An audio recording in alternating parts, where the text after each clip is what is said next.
This is called Tufts, Tennessee Urban Fishing for Schools. I'm able to teach from 3-year-olds all the way up to senior adults. Just to let you know that I've developed this curriculum over the past 5 years of teaching outdoor education. It's a great opportunity for those students to learn how to fish. I primarily teach students in an urban setting. As you can tell, we're inside a gym, and I teach it from the normal setting as far as the classroom is concerned. And it's very, very basic, very simple explanation for it.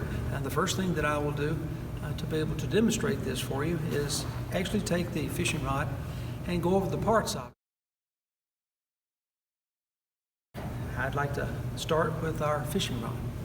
All right, follow me as I take you on a journey in learning how to fish. All right, when I begin, I like to introduce them to the rod. This is the rod part. And as you go up the rod, you have eyelets that are there, and that's where the string goes through. From the eyelets, I go down to the crank, and then I introduce that to the students. And I let them crank it a few times. I ask them, don't reverse it. It only goes one direction, so we're going to be cranking this way.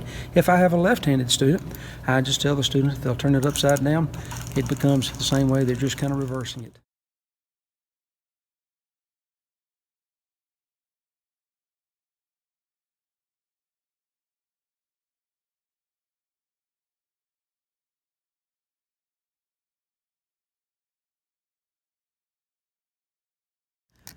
But you take the cap off, and as you take the cap off, I let them take it off and put it back on, just in practice. And once they get it back on, I tell them take it back off again, and then we look for the line or the string that's underneath there. I ask them to look inside and try to locate where the line or the string is. Once they've located it, a lot of for the smaller ones, I tell them if you'll just place it between your legs, it'll stay right there. And you take the line and you place it through the eyelet or the end as far as the cap is concerned, or the bell, and then you pull the line through, take the cap all the way back down, and once it becomes reattached, we kind of look around, make sure that there's no string outside of it, that we can actually hold the line out away from it. Again, I take it and put it back between my legs, and then that way it makes it easier for me to handle it. Once I push it through, I pull it all the way through until I get to the next with it, getting it through there, and I just take my time as far as the students are concerned. Once I get it all the way through, I want to hold it there, and then I press my release button. And by pressing the release button, it gives me more line to work with. I tell them to let go of the string and just crank it or turn the handle once or twice until they hear it click. Once it clicks, then stop completely. We take the end of it, again I place it, ask the students just place it there between their legs, and at that time I will walk around and make sure that everyone has a lure of some type. I try to use a wiffle ball.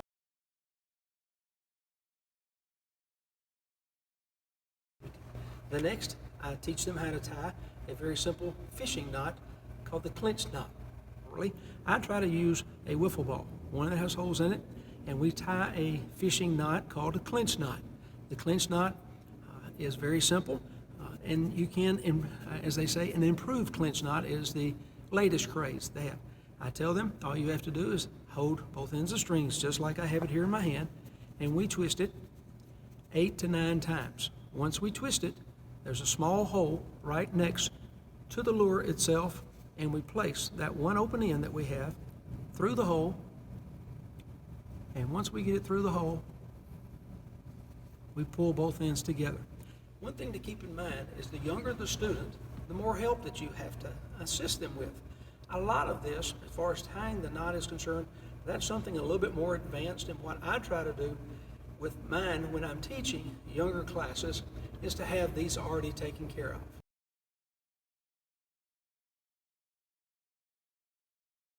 Knot tied and onto the lure itself. We're going to walk down and I'm going to show you 4 different types that I use that actually simulate as far as weight is concerned. I have 3 others besides this one that I've already tied the lure to her that I at least want to show you that you can use different ones. They simulate the different weights as far as a small fish versus a larger fish. All right, I'm going to put this one down.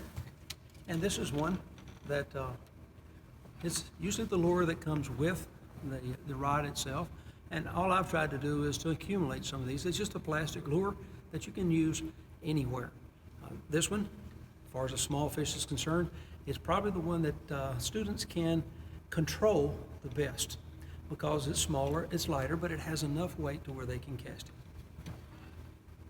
The second one doesn't have as much weight, but it has a little bit more bounce to it. It's one that I find that students can control. They don't have a problem with being able to make this one have more movement because of the size of the lure itself.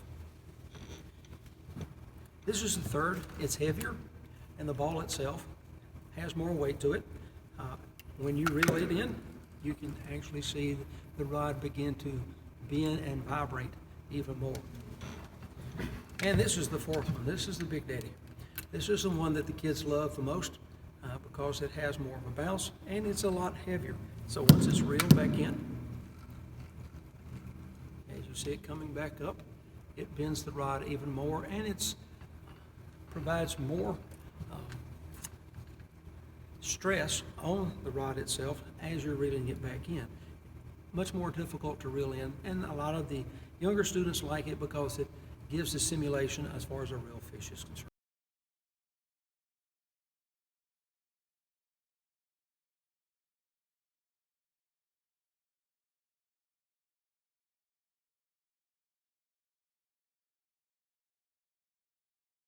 You press and release. No motion, just pick your thumb up and release. What you do is press and release. We press and release. There is no motion. There you press and release. That gets them familiar with the release button.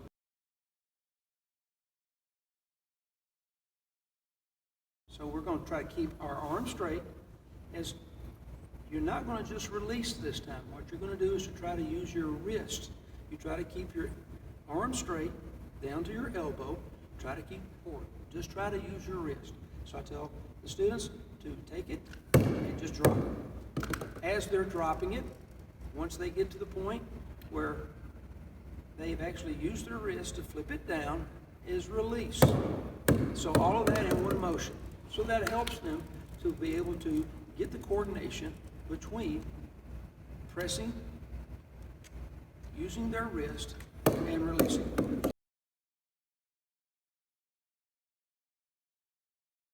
Use is we take and we just use our wrist, and all we're going to do is we're going to put it in front of us right there at the wall. So we're trying to throw it to the ground where it bounces off the wall. So we stand about 6 to 8 feet away from the wall, and you can use this in any gym. You can have bleachers, and you can do it against the bleachers. So I press, and all I'm doing is using my wrist. Right now, they just want to get the mechanics down of the release, and as you would call it, a flip. So it's release, flip, all at the same time.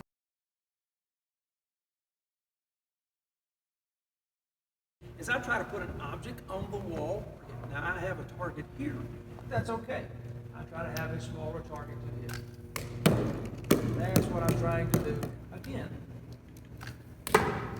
they're able to hit the wall and aiming for the target. I've done this in the past. I've taken a chair and brought a chair in and let them sit down like they're sitting in a boat, and they slightly to their side, and then they will toss it there again at that target, trying to see if they can hit a certain spot.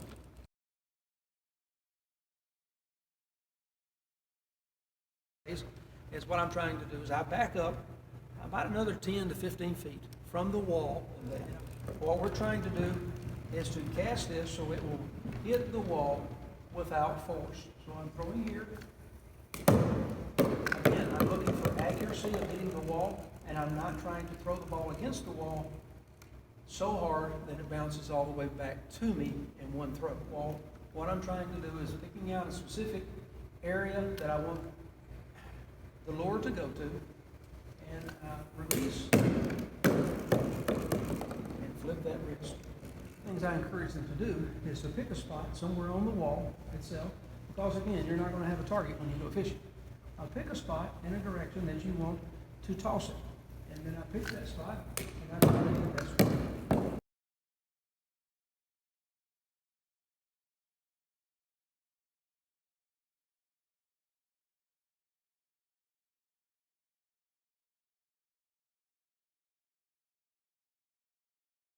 I'm trying to move the students out in an open area where you can see towards the basket. It's another one that you have to control, not allowing all the students to come out at one time. That you use several students. You can line them up along the half-court line or whatever line that you have there at your school in order to do that. I encourage them to toss it two separate ways. We can go with the wrist overhand, or we can go with the wrist sidearm. That's another technique that you can work on while you're up against the wall before you come out. Again, I'm trying to be proficient by landing somewhere close to the ring. So I have to be careful and just slightly go in. I got fairly close on the first one. I'll move from the first one, which is the red one, and then I'll try to go for the yellow one. So as I'm tossing it, again, I'm just trying to loft it. I'm not trying to throw a line drive or directly to it. I'm trying to toss it successfully into the circle. As I throw to the third one, which will be the green one, it's there. Again, I'm tossing it hard. Very soft, I'm trying to get a little further. What you will have, if you don't practice it enough on the side, coming out here, again, you have that release where the ball is going to go up. Again, we're in the gym, and you have to watch out for the goal. You want to toss it up, which again, that was a little bit high for me. I don't like to toss it that high. But again, I had to go all the way down to the green. And that's the furthest distance. And I would recommend, this is how I teach it, which has been very successful to me, as I go, the students may be lined up all the way across, but I go one student at a time. And each student gets one try. I make my way all the way down. I try to give them helpful hints as I'm going down, and I observe what they're doing. As I come back, I ask them to do it again. And I may go down 2 or 3 times before I swap to the next group. The next phase that I move into is one where we go out to the football field or an open area, a place where it's large enough to where the students can really see how far that they can cast.